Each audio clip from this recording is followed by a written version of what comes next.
कर में हम दोनों ने बहुत बड़ी गलती कर दी बेटा। एक तो तुम्हें कानी बहू मिली और ऊपर से जो माल मिला वो भी काला। इस तरह कानी बहू। किशोरी लाल जी के बेटे राघव की शादी की बात जगह जगह चल रही थी, लेकिन किशोरी लाल जी को कोई लड़की पसंद ही नहीं आती थी। और उसकी एक ही वजह थी, किशोरी लाल जी का लालची होना। उनको लड़की वालों से मोटा दहेज चाहिए था और इसी चक्कर में एक दिन वो एक बहुत पैसे वाले के घर अपने बेटे का रिश्ता लेकर पहुंचे। उस आदमी का नाम था ओम प्रकाश। देखे किशोरी लाल जी, मेरी एक ही बेटी है और मेरी सारी संपत्ति जायदाद सब कुछ मेरी बेटी नैना का ही है। पापा, नाम से लगता है बहुत खूबसूरत होगी। कितना अच्छा नाम है ना, नैना। ओ वैसे बात तो सही है आपकी। अब इतना पैसा है, जमीन जायदाद है, इकलौती बेटी, आप भी क्या करेंगे? सब कुछ उसे ही देंगे ना। बिल्कुल ठीक पहचाना आपने। बस बेटी की शादी और सारी जायदाद उसके नाम। पापा, बिना देखे हाँ कर दीजिए ना। इतना अच्छा रिश्ता फिर कहाँ मिलेगा? माला माल हो जाएंगे हम। मैं अपनी बेटी को बुलाता हूँ। अरे नहीं नहीं नहीं नहीं, आपकी बेटी का नाम नैना है, सुनकर ही लगता है बहुत सुंदर होगी। रहने दीजिए अंकल, मैं तो आपकी बेटी के नाम से ही इतना खुश हो गया हूँ कि उसे बिना देखे शादी करने को तैयार हूँ। अब तो मैं उसका चेहरा सीधे शादी के बाद ही देखूंगा। और इस तरह राघव नैना का चेहरा नहीं देखता और उससे शादी कर लेता है। शादी के बाद अपनी सुहाग रात पर जब राघव नैना का घूंघट उठाकर देखता है तो नैना की आंखें बंद थी। कितनी खूबसूरत हो तुम नैना, जरा अपनी आंखें खोलकर मेरी तरफ देखो तो सही। नहीं, मुझे शर्म आती है। अरे मैंने तुम्हें शादी से पहले भी नहीं देखा, और अब अगर तुम आंखें खोलकर मुझे देखोगी भी नहीं तो मुझे अच्छा कैसे लगेगा? इससे पहले कि नैना अपनी आंखें खोलकर राघव की तरफ देखती, अचानक से लाइट चली गई और राघव नैना को पूरी तरह से देख भी नहीं पाया। अगली सुबह नैना राघव के लिए नाश्ता बनाकर लेकर आई।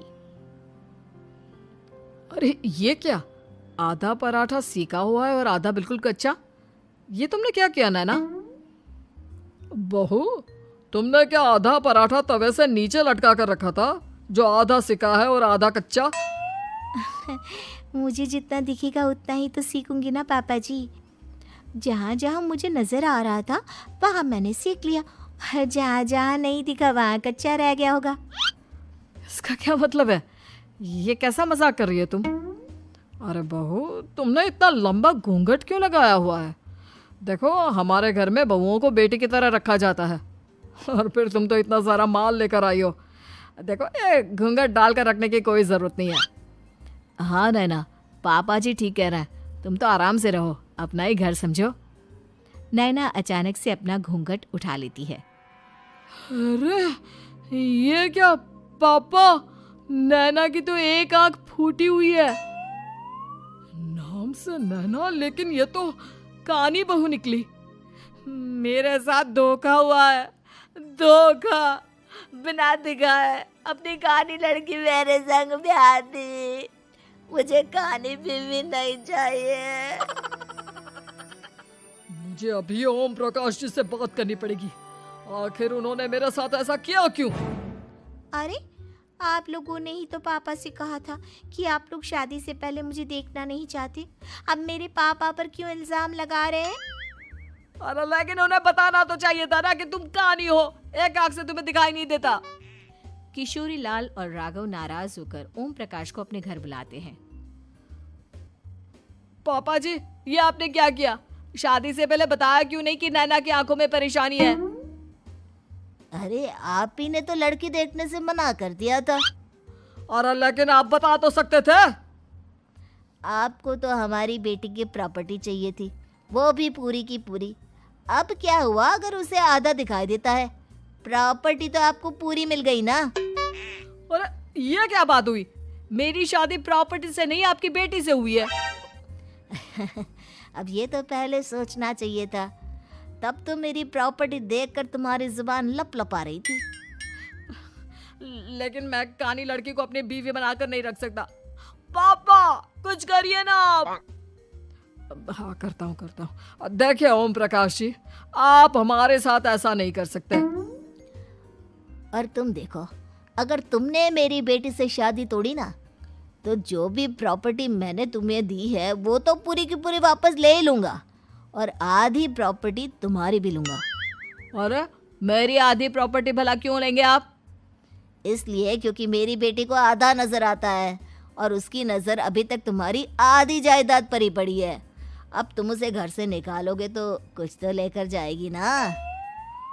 और अगर हम आपकी बेटी को अपने घर की बहू बना कर रखे तो? तो तुम्हारी पूरी प्रॉपर्टी तुम्हारी ही रहेगी, और जो मैंने तुम्हें दिया है ना, उसमें से बस मैं आधा लेकर जाऊंगा। अरे लेकिन अब आप अपनी दी हुई प्रॉपर्टी में से आधी वापस क्यों लेकर जाएंगे? अगर मैं आपकी बेटी को अपनी पत्नी बनाकर रखने को तैयार हूं तो? इसलिए ताकि भविष्य में अगर तुम मेरी बेटी को धोखा दो तो उसके पास कुछ तो रहे जो पति का हो। वैसे मेरे पास तो बहुत कुछ है, लेकिन अपने पति की कोई निशानी तो उसके पास होनी चाहिए ना। अब अगर तुमने मेरी बेटी को कानी कहा तो तुम्हें प्रॉपर्टी भी कानी ही मिलेगी, पूरी नहीं। जमाए राजा। किशोरी लाल और राघव समझ चुके थे कि वो बुरी तरह फंस चुके हैं और अब उनके पास वहां से निकलने का कोई चारा नहीं है। अब समझ में आया ना, लालच बुरी बला होती है। एक तो तुम्हें प्रॉपर्टी मिली, ऊपर से बीवी मिली, उसमें तुम्हें नखरे भी दिखाने हैं। आए बड़े, चुपचाप बैठो दोनों। कुछ दिनों के बाद नैना राघव की कार लेकर बाजार घूमने निकलती है और जब कार लेकर वापस आती है, ये क्या? एक तरफ से मेरी गाड़ी पूरी खराब हो चुकी है।